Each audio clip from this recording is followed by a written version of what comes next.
Welcome to the Slop Farm. Enjoy the video. You'll begin by confirming input and launching the app. First, make sure your microphone is enabled in Windows privacy settings so the app can capture audio. Then open Voice Recorder from start. There's no account needed.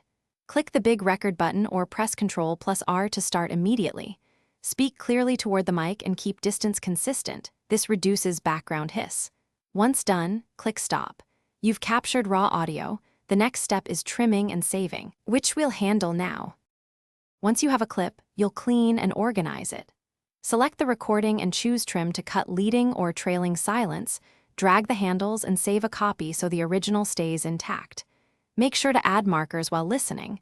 Markers mark key moments and speed future edits. Rename the file using a date or short descriptive tag so you can search later. If you plan multiple takes, create folders or export clips to a project folder to keep everything organized.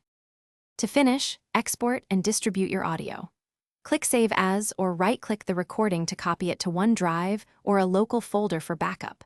Use the Share button to send via mail or a messaging app, or attach the exported file where needed.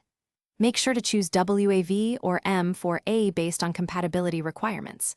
If you run into silence or low volume, check microphone connection, Windows privacy permissions, and the default recording device in sound settings. Restart the app after any change to apply it. Thanks for watching. Consider subscribing if we helped you today.